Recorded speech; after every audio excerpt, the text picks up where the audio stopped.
And by the way, this song is Coffee Bean by Zanaya. You can pick it up at any of your streaming locations, wherever music is streamed.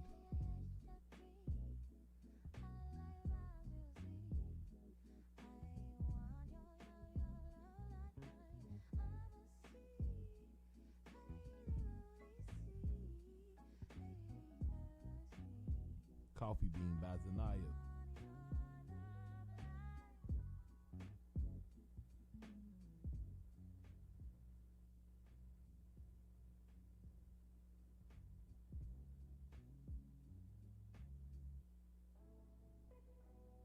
So good morning. What is going on, everybody out there? Welcome to Bitcoin Philosophy for Breakfast. And this morning we have an amazing guest, Mr. Jameson Lopp. How you doing, man? Good morning, man. Good morning. Not bad. I got up, had some coffee, and started nerding out on my next Bitcoin research report. But that's awesome. That is awesome, man. So, listen, everybody. First of all, welcome to the Black Bitcoin Billionaires Breakfast, Bitcoin Philosophy for Breakfast. Shout out to Adam B. Levine. Adam B. Levine started this room in the Black Bitcoin Billionaires group, and we just keeping it running, man. So, everyone, welcome. I appreciate everyone for being here this morning. I appreciate you all for coming in.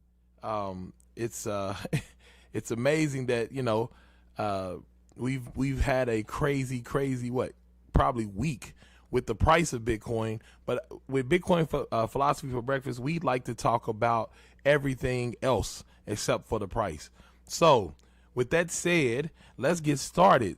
First of all, I'd like to introduce my man, Mr. Jameson Lopp from CASA. Jameson has been in the game for a long time, but I'm not going to talk about it. I'm going to let him introduce himself. Jameson, how you doing this morning, man? Give us a little bit about yourself and what you do at CASA, man. Thanks for having me. Yeah, so I've been in the Bitcoin game 9 years now, but about 6 years full time. I got hooked on it and had to leave my job as a software engineer to contribute my skills to this ecosystem. And really what I've been doing for the 6 years has been fairly mundane stuff. I haven't been doing any crazy cutting edge type of crypto stuff. Rather, what I've just been trying to do is help people be able to secure their private keys better. This is like one of the most basic things in the Bitcoin ecosystem, and yet I still think we have quite a ways to go.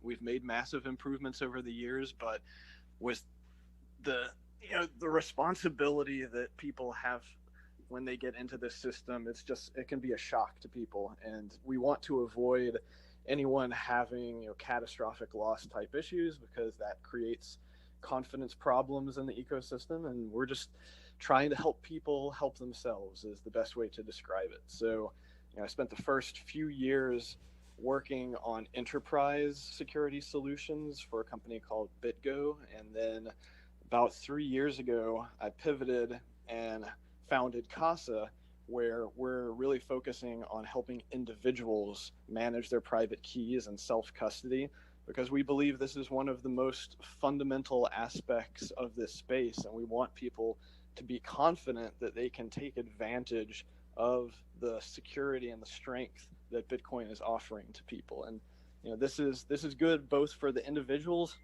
and I think it's good at a macro level, that if we want the system as a whole to be more resilient, then we want people to be holding their own money rather than having everyone keep their money with a trusted third party and basically recreating the banking system all over again.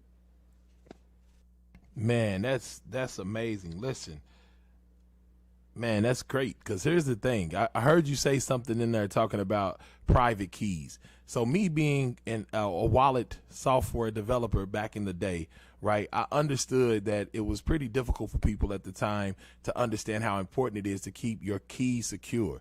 So we're gonna break this conversation up into a couple of places, right? First, we're gonna talk about security, and then we're gonna go over and talk about privacy, because I love you talking about that and the things you've been working on from that standpoint. But let's talk about security. Like, why is it important that we start moving into a paradigm of multi-sig? Because I know CASA is focused really heavily on multi-sig, and when I heard you say you worked at BitGo, that is also a place that they focused on multi-sig, but of course, like you said, for enterprises. So why is it important that we start moving towards multi-sig in the retail space? Yeah, so without trying to bore people about the technicals, the fundamental thing that we're going for when we're trying to design these user-friendly wallets is we're trying to eliminate any single points of failure, because the strength of Bitcoin is that once you're holding your own keys, no one can really tell you what to do. You don't have to ask permission to use your own money, and no one can stop you from using your own money. But the flip side of that is that if something goes wrong, there's no one who can help you. There's no third party you can reach out to recover your coins in a lot of circumstances. So what we're trying to do here is look at the way that we're creating wallets and look at all of the ways that the wallets can fail and try to remove those potential failures. And one of the most straightforward ways that we do that is by adding redundancy into the system, making sure that instead of having a single key that could be lost or stolen and result in a catastrophic loss of funds, that we're instead using some of the cool functionality of this protocol to distribute your keys and therefore to distribute the risk of catastrophic loss. So the more redundancy we build into it, the more difficult it is and the less likely it is that you will have a series of simultaneous events that can reach the level of creating catastrophic loss. Right. And that's huge, right? Because I mean, catastrophic loss is real when you're talking about generational wealth, and you've stacked all of these sats for a very long time by dollar cost averaging in, and then you lose your keys or don't have access to your wallet. So listen, Jameson, there's a thing really quick that I wanted to talk about, because a lot of people come in and ask me about this. Can you tell people why the gentleman who lost access to 266 million and only had 2 other chances to put in his password, why he's not able to get to it? Because I think a lot of people believe, like, even if they got on the CASA, that they wouldn't be able to get to their coins if they lost their password, right? Or if they lost their password, but if they couldn't do it, they would lose all access to it after they tried 10 times. Like, can you explain how there's a difference between that and what you guys are doing and what most people are trying to do in the spaces around security, and that may be too much security? Yeah, so all of the decisions that go into creating a wallet or figuring out how you're going to store your private keys, all of these decisions are on a spectrum, and the spectrum is convenience on one end and security on the other end. And it's definitely possible to go too far in one direction. You're making trade-off decisions here. And the weird thing about security is you can have too much security, because the perfect level of security is actually really easy to attain. All you have to do is take your private keys and destroy them, and now that money is 100% secure. No one can access that money, not even you. And a lot of people have lost access to their money by going too far in that direction. So I believe you're actually referring to Stefan Thomas, who he received thousands of Bitcoin in like 2010 or so for making the first ever educational Bitcoin video. And I think it's important to note that at the time when he received these, it was like $20 worth. So when you're securing $20, you're not going to extreme lengths to think through all of the crazy potential edge case loss scenarios. That's the reason why so many of these early adopters have lost quote unquote hundreds of millions of dollars. It's because they didn't actually lose hundreds of millions of dollars. They lost a few $100s, and later, it ended up being worth that much. But this particular individual had, this was before multi-sig was even a thing. So he had a single private key. And that private key, apparently, he put it on a piece of hardware that I'm not even familiar with, because this was before the days that even Trezor had been created yet. Trezor was the first hardware wallet, I think, in 2013 or so.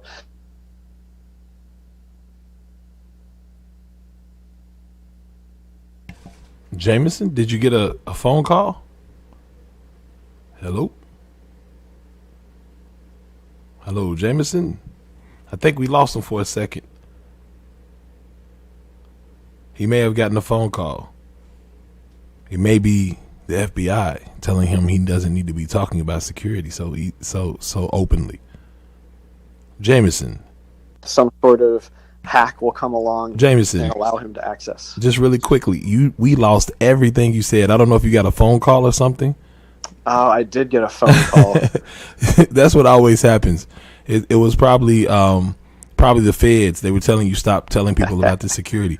But yeah, here, go back a little bit of the ways, because I think you were talking about Stefan, and that he had it on a hardware device that you don't even know what kind of hardware device it was, because it predates everything that we're doing now. So go ahead, start from there, please.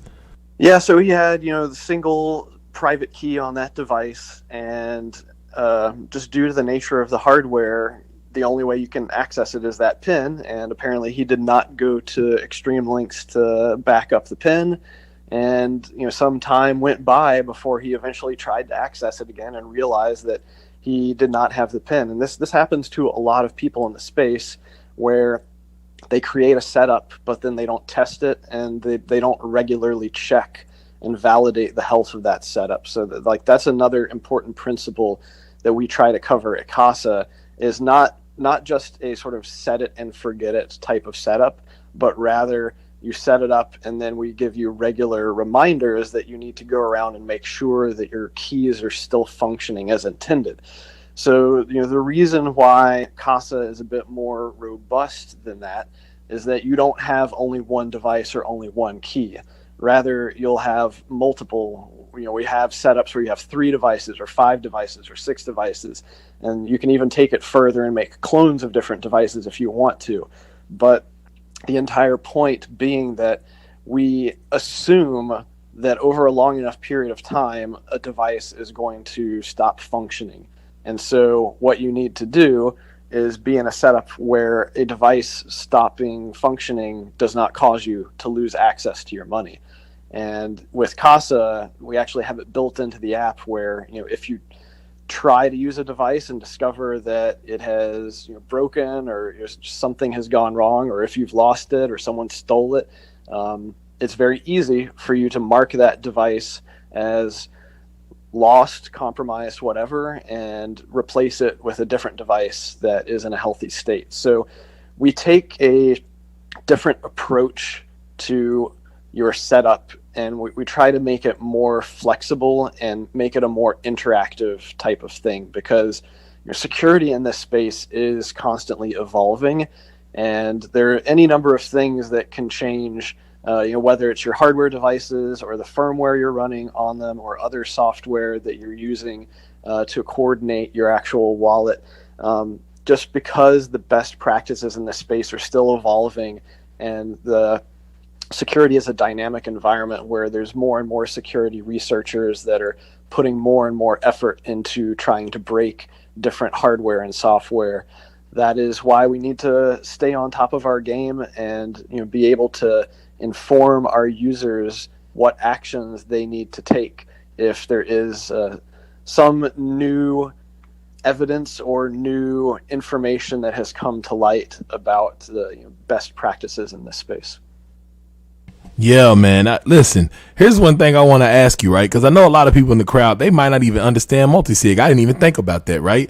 So can you explain what multi-sig is? And can you explain the different levels of multi-sig at CASA? And then I got a question to follow up to that. But yeah, can you explain what multi-sig is? I think the best analogy to use is actually just physical locks, right? So the way that the Bitcoin protocol works is that when you create a Bitcoin address, there's a lot of stuff going on under the hood. There's cryptography, there's actual Bitcoin scripting logic, and that all gets essentially composed into this one neat little fingerprint hash function that gets turned into a Bitcoin address, which you can then display as a QR code. But what you're really doing under the hood is you are describing the locking and unlocking mechanism that is going to be required to spend the funds out of that address. And the default or most common type of Bitcoin address and Bitcoin script is a single signature type of script. And that basically means you are defining that there is one public and private key pair that is responsible for locking and unlocking the funds in that Bitcoin address. So if you want to spend the funds from that address, you need to take the one corresponding private key, and you need to sign the appropriate data to create a transaction that gets sent out on the network, and all of the nodes validate it, and eventually the miners put it into a block, and so on and so forth. And so, that is a single point of failure. If that private key gets lost or stolen, then whoever gets that key can easily take your funds. If you want to get a bit more robust, there is functionality in the Bitcoin protocol that allows you to define more complicated type of setups. And the most common is multi-sig, which is just one more step in which we say, instead of only one key pair, instead we're going to say there are 2 or 3 or 4 or 5. You can go up to, I believe, 15 or so, and then with future improvements can go even higher, but that's just creating a lot of complexity. So you can instead say, okay, this Bitcoin address that I'm generating is a 2 out of 3 multi-sig address. So there are 3 different private keys, and in order to spend the funds from this address, I need signatures from any 2 of those 3 private keys. So this is similar, if you want a real world analogy, it is similar to having a safety deposit box at a bank, where there's not just one key, there's usually 2 keys, and you have one key, and then an employee at the bank has one key. And in order to actually unlock and open that box, both of those keys need to be turned. You could also, at a more extreme level, think of the way that various nuclear launch programs are set up. You have multiple keys that need to be turned at the same time that are held by different people and are in different locations. So there's a reason that these type of setups have existed in the analog world. It's because it gets rid of that single point of failure. It gives you a higher level of certainty that that particular thing is really supposed to be getting accessed right now, and that there hasn't been one single person who has been compromised that can then take over the whole system. So this is a good way to take that next step into creating more redundancy. This starts protecting you against all types of both online and offline attacks. And even more importantly, starts protecting you against various catastrophic loss, common things like a house fire or whatever. If you're not keeping all of your keys in your house, but rather they're geographically distributed, then you start to get some very interesting new properties that make you resilient against edge case events that we do see happen. When you have millions of people that are holding Bitcoin in their own wallets, then you sort of law of large numbers starts to kick in, and we've seen all types of crazy things over the 11-12 year history of Bitcoin. Yeah, all kinds of crazy things. So you guys do a 2 of 3, you do a 3 of 5, is that correct? And then what's the top? What's the diamond level? Is it like a diamond so level? Then we also have a 3 of 6, which is a very specific one for our inheritance product. And the reason that 6th key gets added is we actually are onboarding your estate attorney as a key holder into your key set. Oh man, that's awesome. Because here at the Black Bitcoin Billionaires, we talk about generational wealth and becoming more self-sovereign, right? So talking about generational wealth, you got to be able to pass your wealth down to your generations. Here's my question though, right? So some people may be asking, let's say you do a 2 of 3 and you put one on a hardware wallet, like a Trezor or a Ledger or something like that. And you have one, and then you give your cousin Earl one. So if cousin Earl has a key, right? And cousin Earl, he's all right most times, but he starts looking at the Bitcoin price and realizing like that key he has access to, it's worth a lot of money. So cousin Earl comes to your house and steals your Trezor or Ledger, right? Does cousin Earl have all the access to your coins now? Yeah, these type of theoretical scenarios get really interesting because there are so many variables at play. So I can certainly give you reasons why he would not. For example, if Earl didn't know the PIN to unlock your Ledger device, Earl's not going to be able to get into that device. But that's not the only consideration in this particular setup, because if Earl has deprived you of your only copy of your key, then even though he can't steal your money, he has effectively locked you out of your multi-sig wallet. So this is situations where you might want to have more backups and more redundancy, so that even if something happened where your device was lost and Earl's device was inaccessible, that you would be able to retrieve backups from elsewhere. See, Jameson, I'm glad you said that, because my wife always tells me I'm redundant sometimes, and now I need her to know that redundancy is actually a valuable trait. It's a valuable trait to have, to be redundant. So yeah, I didn't even think about that when I asked that question, because I always bring up cousin Earl, because cousin Earl is always the variable. We don't know what cousin Earl is going to do. Cousin Earl's the reason why we're in Bitcoin in the first place, because he bought some and the price went up. He came to Thanksgiving and everybody was like, if cousin Earl's making money, why the heck can't we make money? You get what I'm saying? So we talked about security, and one of the things about Bitcoin and the philosophy behind Bitcoin is about you being able to control your own keys. But a lot of people also believe that Bitcoin was about privacy. And we know now, of course, many of the government officials in the past would have said that the addresses are anonymous, or that there's some anonymity there.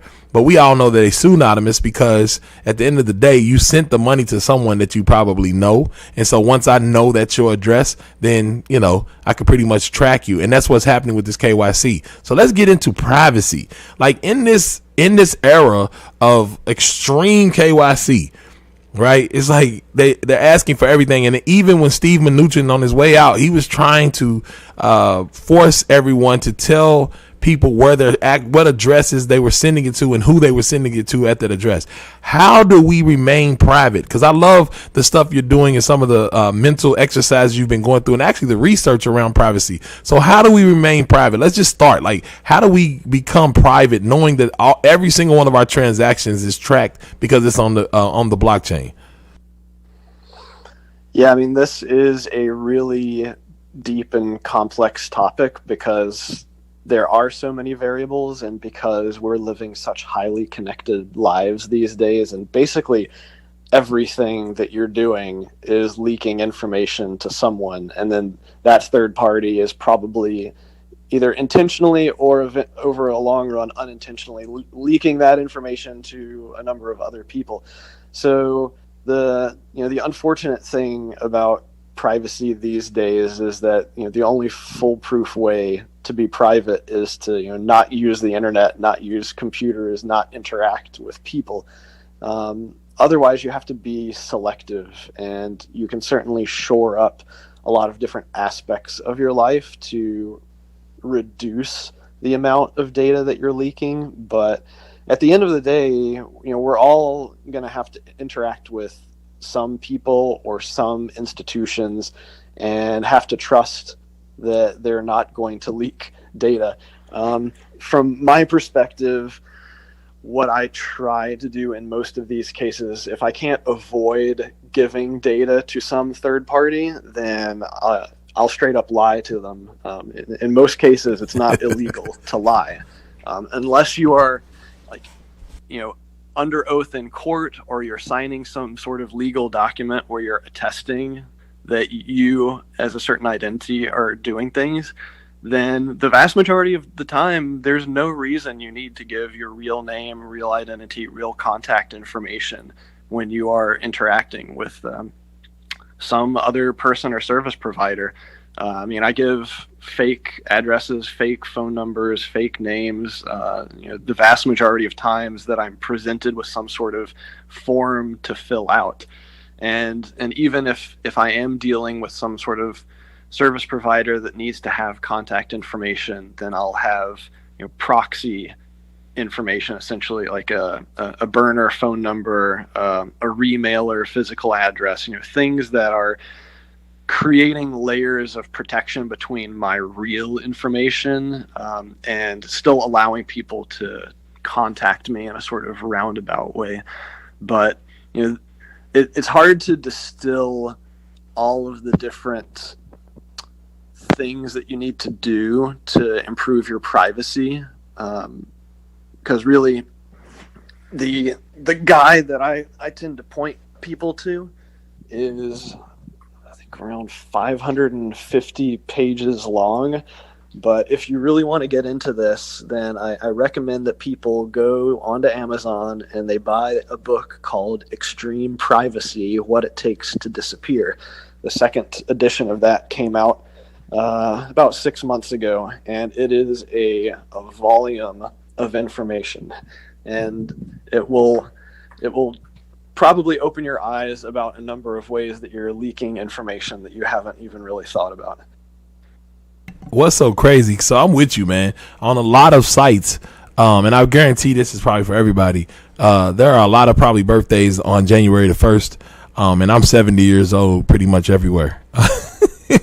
I mean, to be all the way honest, if somebody asks for my birthday, I got a couple of pseudonyms that I use as well. But one thing again, man, is that old cousin Earl, right? I always like to use the idea that my dad, he always just say, son, don't put me on Facebook, man. I ain't trying to be on Facebook.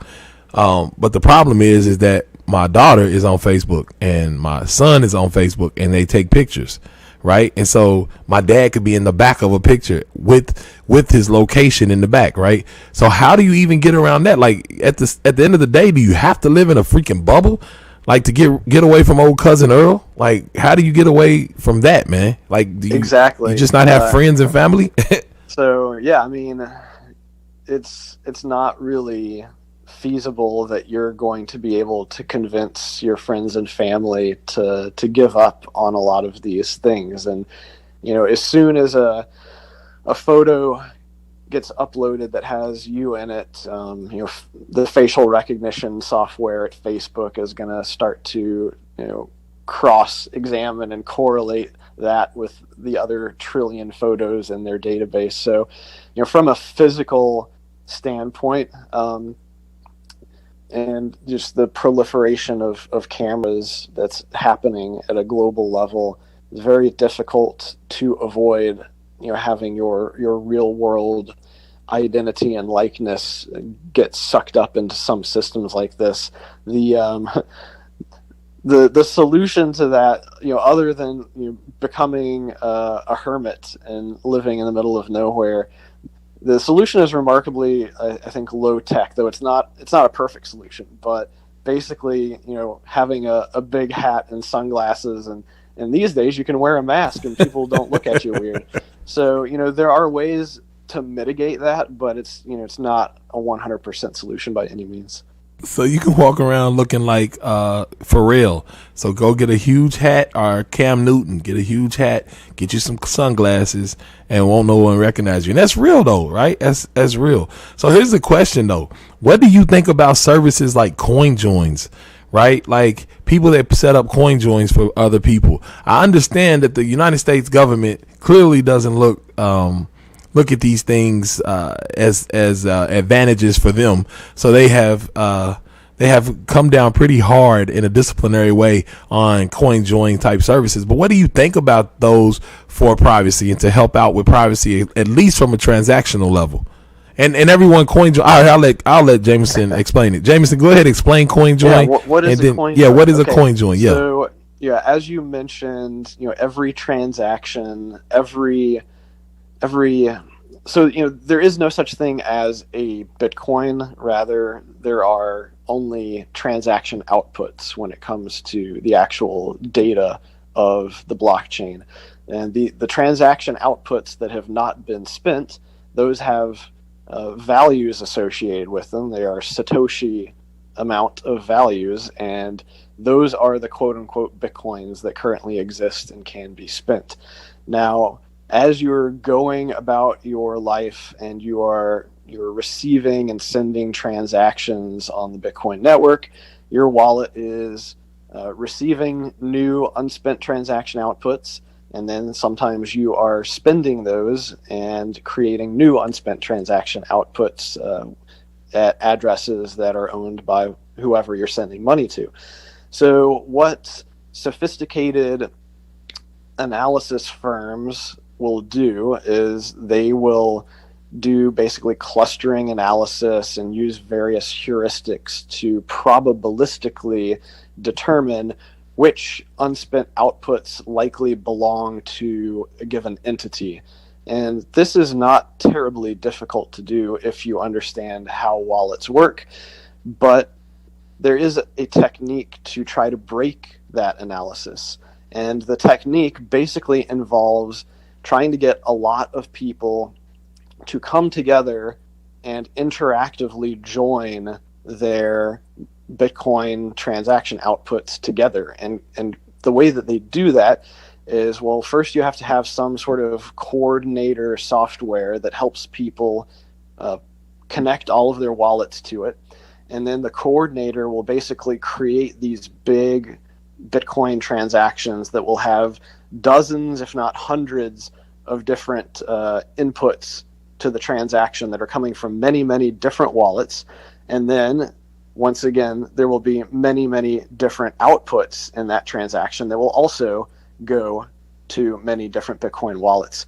And this creates a type of obfuscation that is difficult for you to analyze and try to figure out which money went where, just because it's no longer a one input to two output type of problem, but it's rather a many to many type of problem, and that just creates a level of probability where these heuristics break down. You no longer have a high certainty of what is going where, and this is interesting to do. It can get expensive. It also has security trade-offs because it means that you're having to constantly spend these coins, which means the private keys have to be somewhat easily accessible. And I think that a lot of people put a little too much weight on them because there are still a lot of complex issues that you run into after you've done a CoinJoin, where you can make naive mistakes that essentially undo a lot of the benefits of what that CoinJoin transaction gave to you. So it's easy for you to screw up and accidentally re-correlate all of your different transaction outputs together.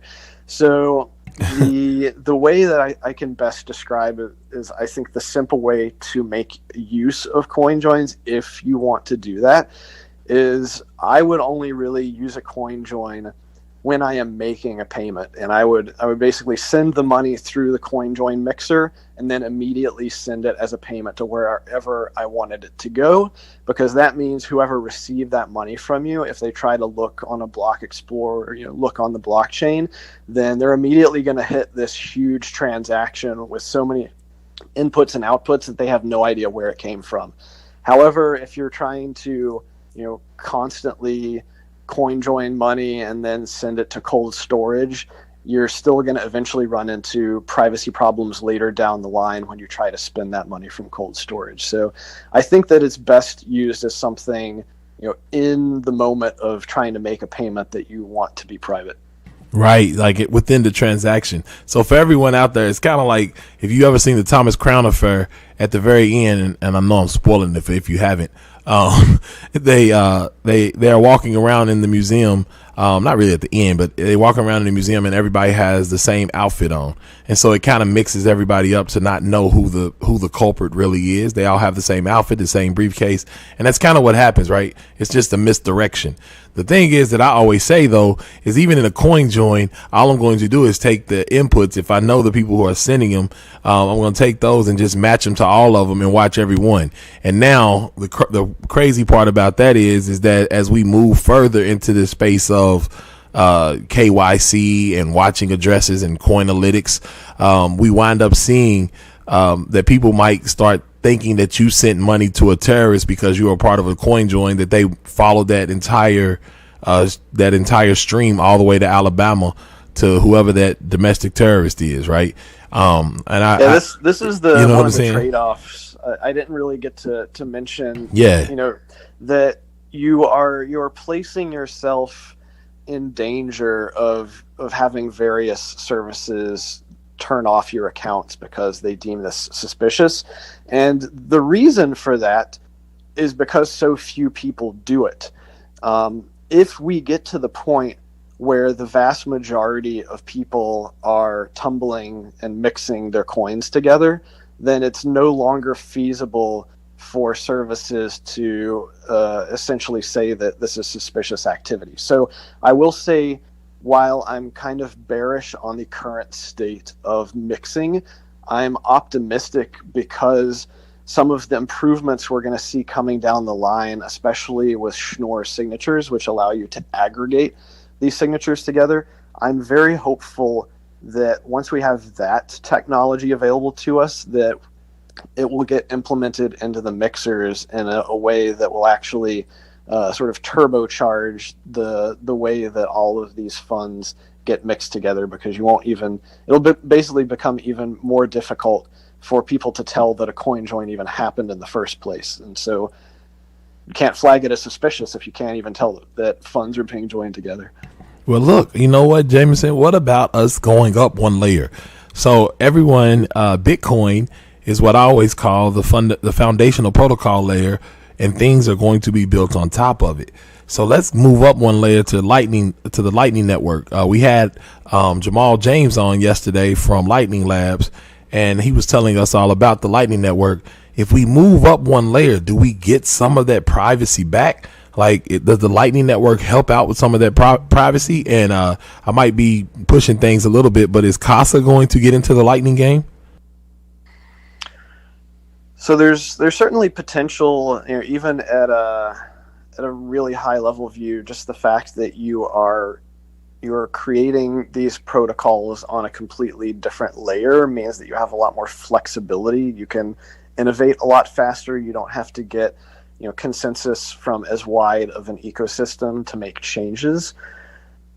However, at least from the current state of Lightning, when you're opening and closing channels, those are still relegated to all of the same issues with the on-chain privacy. Now, once again, looking into the future, there's reason for optimism, specifically around this concept of having shared Lightning channels. And this is something that I believe Blockstream developers with their L2 product have been working on, to essentially figure out a way where if we could have hundreds or thousands of people who are trustlessly able to share a Lightning channel, then that once again turns into this mixer-like scenario where it's impossible to de-obfuscate what's happening inside of those channels. A, because a lot of it is not being broadcast to the entire world, and B, because the data is it's only known by whoever is managing that channel, and we may even be able to get to the point where the channel management itself is not being managed by like one central entity. But there's a number of different ways that this could go, and we've even seen over the past few years that the privacy, much like security, is it's a never-ending battle. So there was reason to believe early on that privacy on Lightning was going to be awesome, simply due to the nature of the onion routing that is built into the protocol. It's very much like Tor network from that standpoint of how the payments get passed around.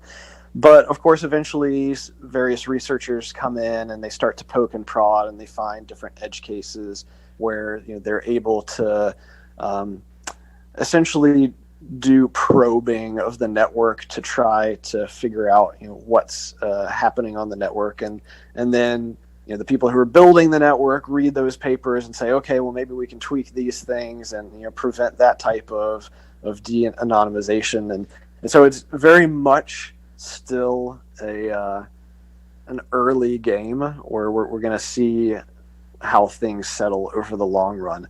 But in general, I think it's logical to believe that any cutting edge new technology is more private from the sense that nobody's looking at it. So the same thing I think happened in the early days with Bitcoin, where when it was primarily used with darknet markets, a lot of people said, oh, this thing is private because it's so small, nobody is really even looking at it. There haven't been any like law enforcement investigations, so on and so forth. And in a way, that was true. And for the first few years, I think people did have a level of privacy simply because the tools had not been built to help law enforcement de-anonymize people. But that's no longer the case today. It could be the case, for Lightning Network, that you are relatively private, and the tools to help de-anonymize you haven't been built, and maybe they won't ever be built. This is another one of those things where it's very hard to predict the future. Oh yeah, and here's the thing. So I'm sorry, I was messing with the mic. So here's the thing. So it's hard to predict the future, but my question is, does the future require us to get off the grid? So I want to talk a little bit about I heard you in the very first day you were in here, man. You were telling people about you getting off the grid. What are some of the ways? Because I'm gonna be real. I just got a telephone or cell phone SIM card after not having one for almost, since I didn't have one since 2007 until 2 years ago.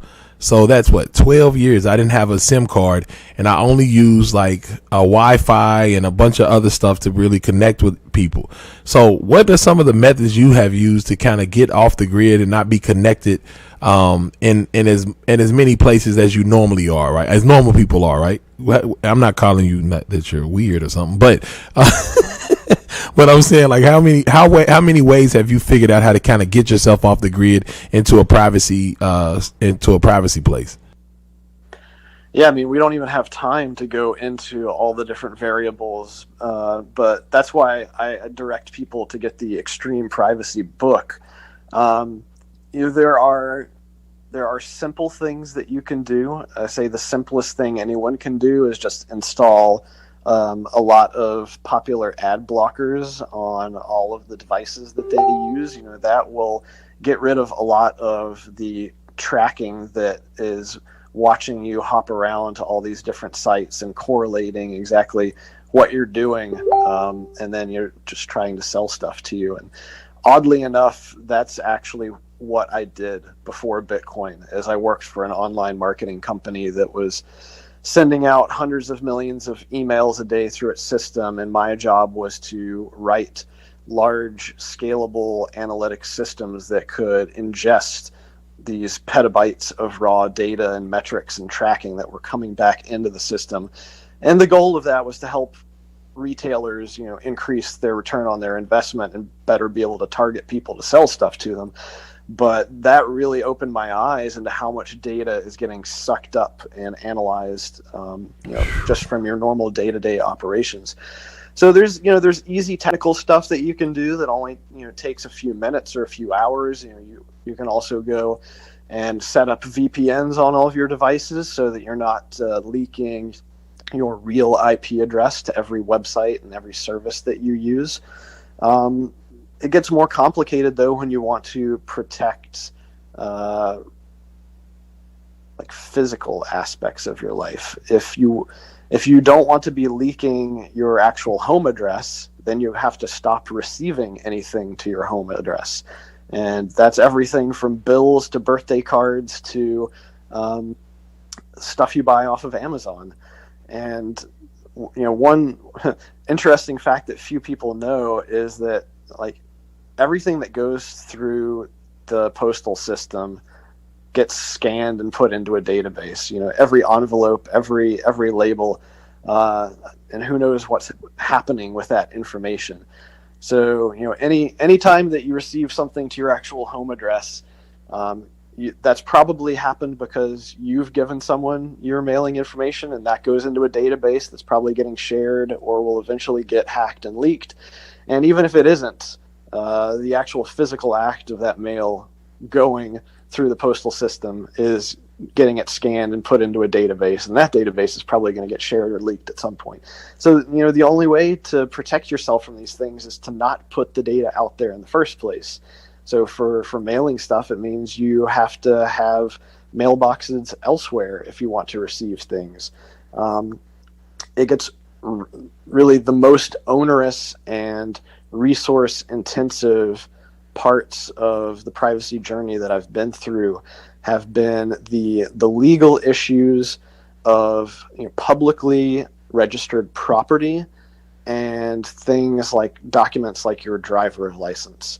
The driver's license is really where they get you, because anyone who's gone to get a driver's license knows they require you to provide multiple proofs of residence, which means in most states you're not able to just give them a P.O. box or a mailing address. You have to have things like utility bills, bank statements, et cetera, et cetera. So that can get onerous and expensive. The other things like houses, vehicles, anything that creates a public record, which is basically anything that you pay property tax on, the only way around that is to create a legal entity such as a trust or a corporation and have that legal entity be the thing that actually owns the house or the car or whatever. And, of course, this is where we get into lawyer territory and the bills start to add up. And that's where I've spent, tens of thousands of dollars in legal bills over the years building these protections. And somebody on Facebook said, wow, he makes it really scary. But the thing is that all he's doing is telling you what's going on. He's not the one making it scary. The boogeyman is the one making it scary. So here's the thing, man. Like, it's crazy all the steps you have to go through just to make yourself private, right? Just to get yourself into a situation. And one thing that I remember, I had a buddy he was really big into privacy. He lived on a homestead, and he was giving me directions to get to his homestead, and it was very difficult to find. Like, I drove past it like 30 times, right? And so we wind up, me and my other friend who were going to his house because we were going to leave out with him. We went in his neighborhood, just some random suburban neighborhood, and a guy was walking his dog and picking up his crap, right? Picking the crap up from the dog. And we stopped, and the dude, we said, hey man, do you know where blank lives? Have you ever heard of him? And that guy, because he had been in the community so long, knew the exact directions to get to the homestead. So when we got there, we was like, man, we know you're trying to be private, but it seems like everybody around here knows exactly where you are. So it's like, even if you're private, even if you do all the things, the P.O. box and all of those things, you literally have to lie to your neighbors or lie, especially if you live in a community for a long time, you have to lie to them because somebody is going to leak it. Right? Yeah, that's actually a good point that I didn't get to, which is that I have a pseudonym for my physical locations. Like, obviously, I speak to my neighbors and we're on good terms, and they know me as a cybersecurity consultant. That's about as detailed as I get on that. But they also don't know my real name. They know my alias. Right, and if you come to certain neighborhoods in the United States, I know a lot of people by their nickname, and I have no clue what their name is. Like, I know a lot of people by their nickname, like Junie. Matter of fact, I have a cousin that we call Pig my whole life. And I didn't find out how what his real name was until I was probably 33. And I called him. He came to a funeral, and I was like, "Hey, Pig." He said, "Man, I don't go by Pig anymore." I said, "My whole life, that's all I've known you as is Pig. Like, what is your real name?" He was like, "Are you serious?" I'm like, "Yeah, everybody calls you Pig. So what am I supposed to know? I'm younger than you, so I thought your name was Pig." So you just have to be. You have to give people nicknames, or you like your alias. I would love to know what your alias is, but I know you're not gonna say it on here. But I would love. I wish I was around you so I could find out what your alias is. It'll probably be something cool. That's like my buddy at the Chinese restaurant. His name is Harrison Ford. You know what I'm saying? I love him. Well, so this one thing that I learned the hard way when I first started doing this is I was giving different aliases to basically a unique alias to every different provider I interacted with. Oh gosh. I learned very quickly that became way too hard to keep track of. So I only have a handful of aliases now.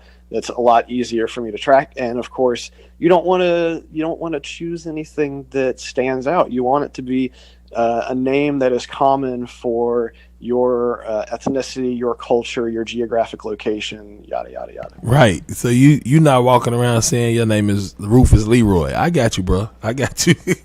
Here's the other thing, man.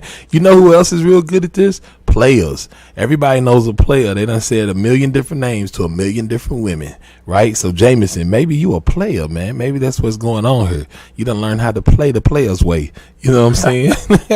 So look, man, this has been awesome. What I'm gonna do is open up the stage really quickly. Can you take a few questions before you get out of here?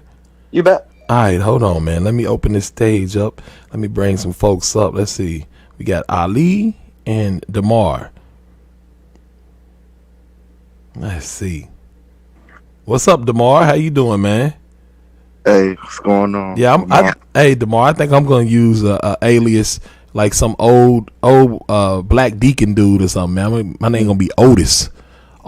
Bishop Otis. Bishop Otis, Otis Bartholomew or something. We figure something out like that.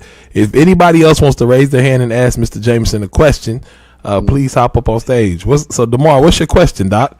Yeah, so real quick, Jameson. So this, you know how like sometimes you could type your name on it in Google and it pulls up your address and everything like that.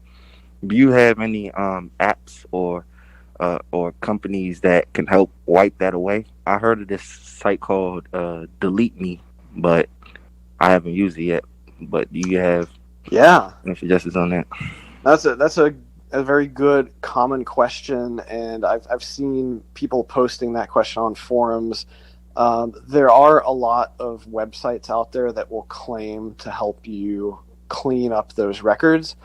A lot of them are probably scams, and the ones that do work, they'll be able to clean up some things. But the unfortunate story of the situation is once the data is out there, you're never going to be able to completely get rid of it. And the way that I described what I ended up doing and what I end up telling a lot of people who are in sensitive situations is that the only way to do this privacy thing from a foolproof standpoint is to walk away from your current life. And by current life, I mean all of your public information. This is something where I had to sell my house, I had to sell my cars, I had to get rid of everything that was publicly associated with me, and I had to go redo everything, move, buy new stuff, and do that all from a privacy-centric standpoint. That is the extreme, if you want to be 100% certain. And even then, you're gonna, if you're doing it right, then you're gonna want to keep running reports against yourself. I hired private investigators after I set everything up and tried to see what they could find. And it's amazing. I had someone run a report on me just this week that I do on a regular basis, and it was 50 pages of information. And, this is just like public records and things like phone records and other services. And the crazy thing about these reports is it'll not only be your entire history of information, but it'll also dig into like everyone else who is associated with any addresses that you're associated with, or anyone else who is associated with ownership of vehicles or property. And, it's crazy the amount of correlation that happens on the back end. I will say that one thing that has come in helpful from a sort of obfuscation standpoint is that by using like enterprise mail receiving addresses, I'm now sharing physical addresses with dozens, if not hundreds of other people. And so that's actually... I look at it as it's kind of like doing a CoinJoin, but for my mailing addresses. So, that's, I guess, the long pessimistic version. If you want to feel a little bit better about your current setup, then I guess it couldn't hurt. I wouldn't spend a lot of money on those services to try to clean up your data, because I can guarantee you they're not going to be 100% effective. So, if you want to spend $50 or something and see if it makes you feel better, then I guess it couldn't hurt, as long as that level of resource isn't a big deal to you. But in order to do it right, it requires a lot more commitment and resources, unfortunately. So okay, thank you for that. And you mentioned a book earlier, right? A book to read on this. What's the name of that book? Yeah, so it's called Extreme Privacy. The author, his name is Michael Bazell. Of course, that's not his real name, but he is a former federal agent and private investigator. And so he knows how all of this works because he used to be on the other side of it, tracking people down. His name is really Cousin Earl. That's really Cousin Earl writing books in other people's names. That's who it is. Maybe it's Pig. It's Pig. Yeah. I've actually been listening to Michael for many years. He has a phenomenal podcast as well. I highly recommend it. When you search Olsen on podcasts, his will come up, the privacy podcast. But very, very knowledgeable. We have those privacy chats sometimes, guys. All my knowledge is from Michael Bazell. Oh, thank you, Daniel. Ali, what's up? First, real quick, I got a question on Facebook. How can you travel internationally? Like, if you're giving up all of this, how can you travel internationally? That's what someone asked, Jameson. Yeah, so I think another important thing to note is that nothing I've done is designed to be nation-state resistant. I'm not trying to tell people that you can get like Osama bin Laden level privacy, which of course that is literally going and hiding in a cave for 20 years, right? Rather, everything that I've done via legal avenues, via legal entities that America is actually somewhat well positioned. Most other countries do not allow you to create these types of legal privacy protections. So if government agents that are well funded and have a lot of resources behind them wanted to, then they can start piercing the veils of the different legal protections that I've created, and they can find the entities that know the private correlations of what my actual contact information and address information is. So also from a travel standpoint, obviously I have I don't have like fake passports or anything like that. That's not my goal. If nation states want to know my comings and goings, they definitely will. However, there are still a few things that you can do. So when I am traveling, for example, or even if I'm going to a hotel or whatever, there are a number of situations where counterparties will ask you for legal identification. And in these cases, I never present my driver license because that has an address on it. That address is not my normal address. Of course, that's a whole other issue, but I don't want to leak that address anyways. So I always present my passport and that's because the passport does not have any address information on it. Awesome, man. Ali, what's your question, man? Hi, Lamar. Hi, Jameson. Hi, everyone. Thanks for the opportunity.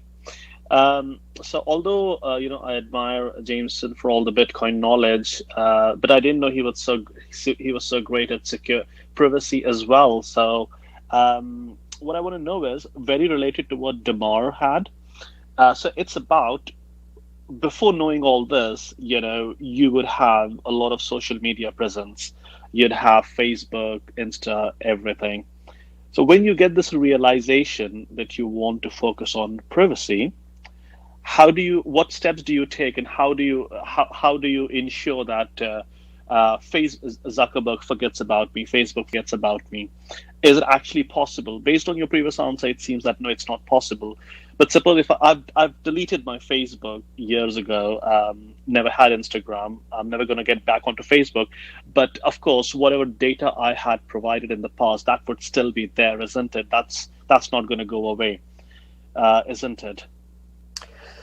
Yeah, so like in order to quote unquote delete your Facebook the right way, there are actually entire articles and guides around that, because Facebook tries to trick you during that process into deactivating rather than deleting, right? The other tricky thing about, even after you purge all of your Facebook information, you are trusting that Facebook is actually deleting that after 30 days or whatever their terms say.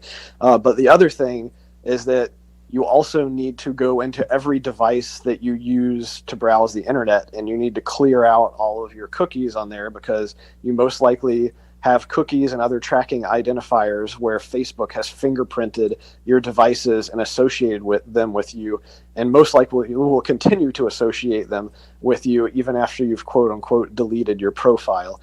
So that's the next step. And then of course you also need to make sure you set up appropriate ad blockers on all of those devices so that they don't continually recorrelate your devices. And this is, an unfortunate thing about some of the complexity of the nature of like internet browsers in general, is that your browser leaks so much information to every website and every service that you go to that it's very easy for unique fingerprints of your browser and your device to be created, and then have that data used to correlate and track you as you're going across many different websites. Okay, so that sounded more scarier than I imagined, actually, with the device signatures and everything. The other part is, with regards to aliases you mentioned, how do you go about your normal life? Apply for a mortgage, for example. If you apply for a mortgage, you're inadvertently going to get communication to your address and your real name, things like that. And so you can't really keep an alias for everyone, isn't it? Your neighbors are going to know, your postman is going to know, various people are going to know regardless, isn't it? So is it really worth it? Well, is it worth it for any of this stuff is very hard to quantify. I'm the first to admit that I have taken this project to the extreme. Partially because I had an actual event where I had a SWAT team show up at my house, and that was disturbing, and I want to prevent that from happening again. But from more of the curiosity standpoint, I take it to the extreme, because I want to see what it actually costs to do things, the best way that you possibly can. And that's where I have learned that, unfortunately, extreme privacy, unfortunately, most people are priced out of it. It has kind of become, I think, a wealthy person's game at this point, if we're really talking about the extreme level of things.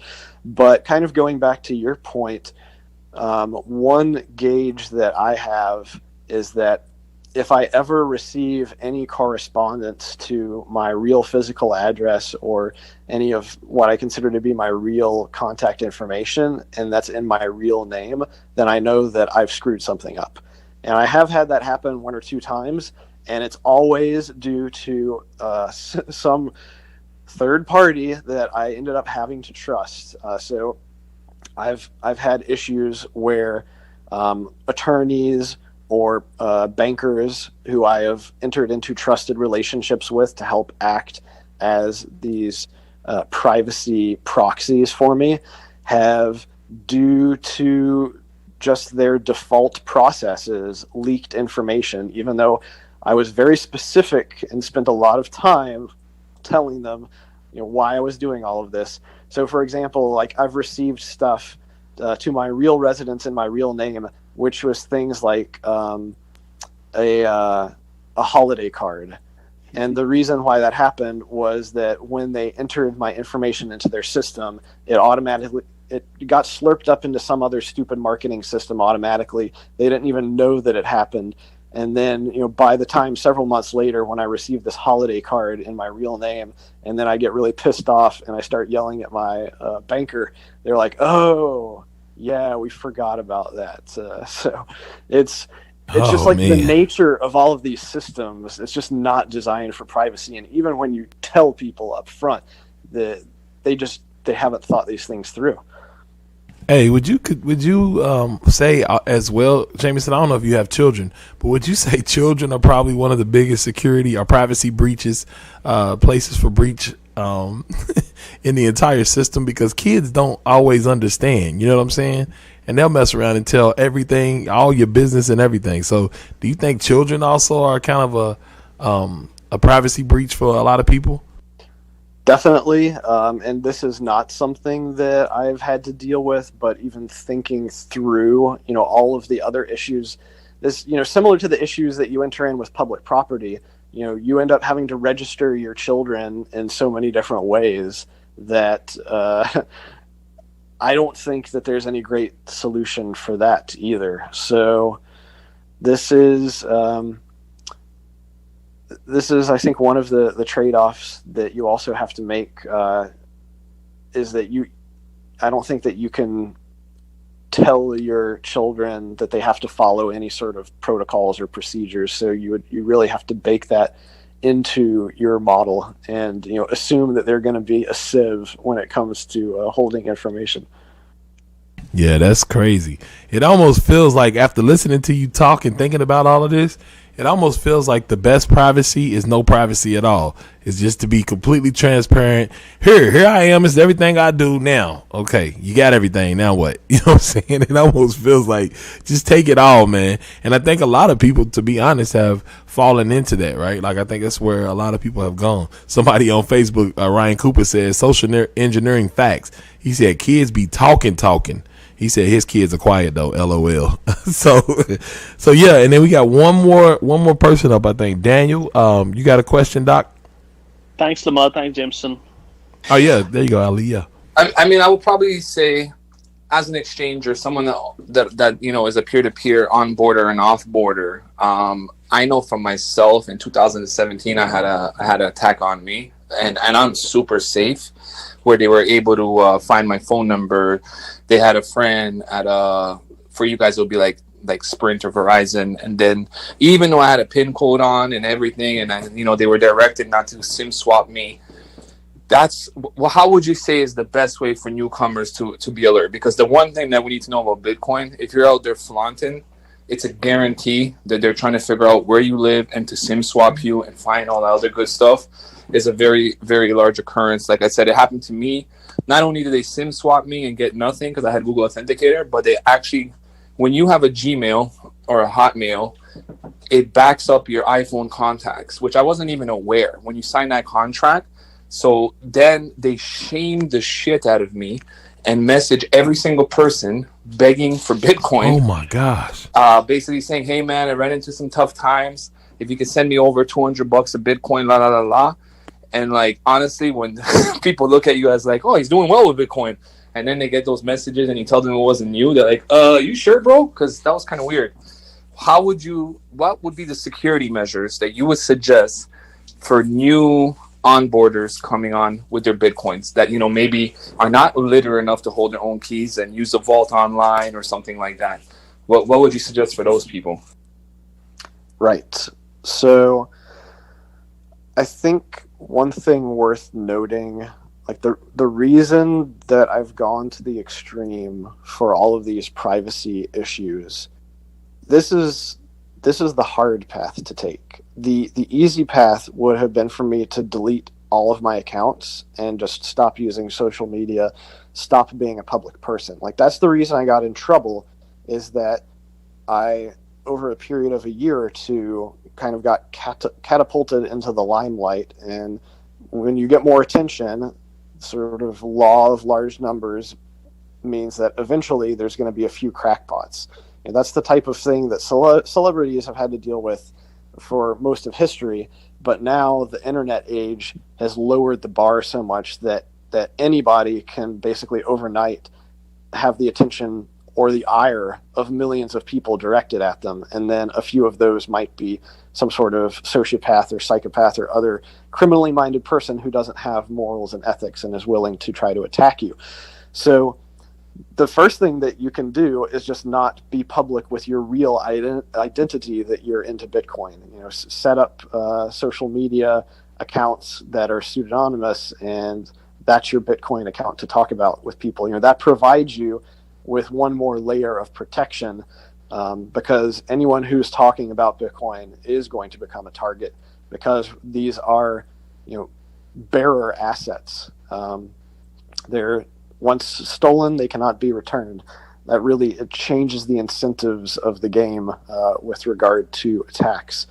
But you mentioned SIM swapping. You know, that's a very common thing, and the real answer to that is that you should not be associating your phone numbers with any type of sensitive accounts. This can get tricky because there are plenty of services out there that require a phone number to be associated with you. So if you have to give a phone number, then I would not give a phone number that is to a service that is in your name. By which I mean, if you're using a major service provider, a major carrier, Verizon, AT&T, whatever, they all suck at security. And this is because they have, over the matter of a few years, found themselves in a position where now they're actually their services are being used to secure millions of dollars in people's money. They never intended for, you know, your phone service to be a high security thing that is protecting millions of dollars.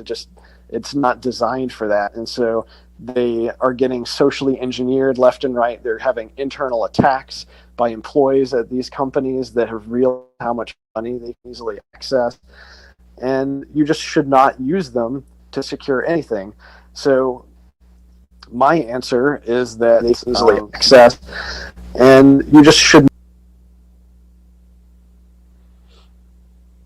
Where'd you go? Hello?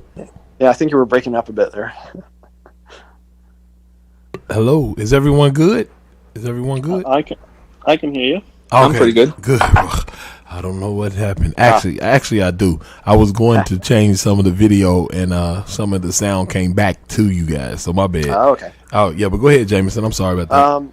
But yeah, long story short, I do not have any phone service at any major provider that is in my name.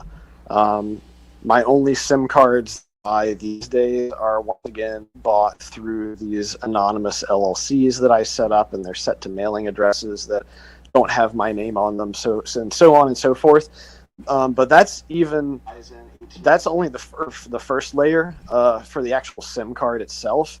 I don't even know my real phone numbers. I then set up proxy phone numbers. I set up virtual phone numbers that forward to the real phone numbers, and then I hand out those virtual phone numbers as yet another layer of protection, so that I can still receive, you know, SMS messages for those really terrible services that only do SMS two-factor authentication. But there's no way anybody is going to be able to call up and socially engineer a mobile service provider, because I, Jameson Lopp, do not have accounts at any major providers. But you know, the preferable thing to do, if a service supports it is to, like you said, either use Google Authenticator, or what I prefer is to use an actual piece of hardware, to use a Yubico device and use that to secure the private data for the 2FA. And you can actually use Yubico Authenticator, which is it's the same as Google Authenticator, except the private data is stored on that dedicated hardware device. Yeah, and just to give you a heads up, Lamar, so yeah, because I put alerts on my account, no matter what, cannot be switched. And they did the most brilliant thing. So the Rogers guy got back to me, which is like our Verizon. He said that the culprit walked into one of the Rogers stores, probably. So imagine you go to a Verizon store and you go to the employee and you look at his name tag. His name tag says Lamar. And he goes, Lamar, which store number is this, by the way? I'm curious. And he goes, oh, this is store 4283. Then this guy has the employee line. He calls in and says, hey, this is Lamar from store 4283. I have Daniel Bork in front of me. He doesn't remember his PIN code. I verified his ID.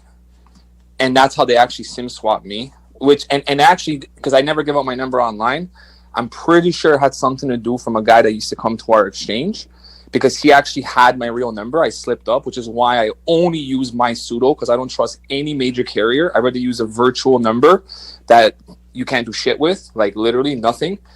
And yeah, man, you literally can walk into a Verizon, ask them which store number it is, and look at the guy's name tag, and then call the employee line, which will be on Google, and just, that's how they do SIM swaps now. Hey, I'm Lamar from store 4832. I got this customer in front of me, Daniel Bork, la la la la, he's got to change his thing. And they don't even ask a question. They don't ask to verify his address, his license. They just know you're an employee. They hit the store number, they hit the name, and that's it. It's over. They got it. Man. Yeah, I will say that for a normal person who doesn't want to go through all the stuff that Daniel and I were just talking about, the best option, which I used for a few years, was Project Fi. I think now it's Google Fi. But basically, if you're, at least for Americans, you can get Google's phone service. And the good thing about that, at least so far, is they literally do not have any human customer support agents that have the ability to unlock and port your phone number. If you don't have the PIN that you set on that, then there's no one in the world who is going to be able to be socially engineered and unlock it. Man, yeah, that's awesome news, because that's what my wife uses. So that's awesome news. Somebody on Google, Ryan Cooper, said, yeah, I've used Google Voice in the past to spoof my numbers to weird women. so that's another way, I guess, to stay private. And as a matter of fact, I remember back in the day, women used to use 254-5400. That was like the budget number, and they would give dudes that number back in the day. So yeah, I don't want to keep everyone too long, and I know Marcus had one question. Marcus, could you shoot that question, and then we'll try to close this thing up, man. Yeah, real quick, Kay, I want to go back to a comment you made a few minutes ago, Lamar. I appreciate you, Jameson, for the information. But like you said a few minutes ago, Lamar, I'm one of those public people who, my wife is in TV news. I publish a magazine. I got a son who played Division I football. There's no way for me to hide from anybody. I need to focus more on some of these multi-sig security options. And just, to put it out there, I don't own any Bitcoin. All these questions are for a friend. Right. So what types, where can I find more information about some of these multi-sig security techniques and, some of the stuff that's coming up that you guys were talking about? So I would definitely recommend checking out my website at lopp.net, LOPP.net. I have enough resources there to keep you occupied for months. There is a security page in general that has every popular security protocol that has ever been published that I've been able to run into. And then, of course, my company, you can check out our website at keys.casa, keys.casa, and we have a how it works link there that has about 36 pages of documentation into the threat model and the architecture and all the decisions that we made around that. And of course, I'm highly biased. I do believe that we are offering the best user experience that can give you high security. The thing about security in this space is that there is no perfect solution. Everybody's security needs and threats that they're worried about are different. This is a very personal matter. And that's why we think it's very important not just to provide a piece of software, but also to provide actual client services to discuss all the decisions that need to go into your own security setup. Great, thank you. And thank you, Jameson, man. This is a really fun yet scary interview, man. I appreciate you coming on this morning to Bitcoin Philosophy for Breakfast. We tend to do this some mornings, and Jameson, of course, agreed to come on and give us that. Is there anything you want to leave the crowd with, man? Because some of these people aren't going to sleep well tonight. Yeah, I mean, the main thing is that we've talked about a bunch of different extreme stuff over the past 90 minutes or so. And this is just coming from the knowledge that I have generated over the past few years of putting a ton of time and resources into it. But you should not allow the extremes to paralyze you in fear and throw up your hands and say, well, I don't have the time or resources to do this. There's always low-hanging fruit. And I did not do this all at once. I gradually, over the period of probably 12 to 18 months, worked on these things piece by piece.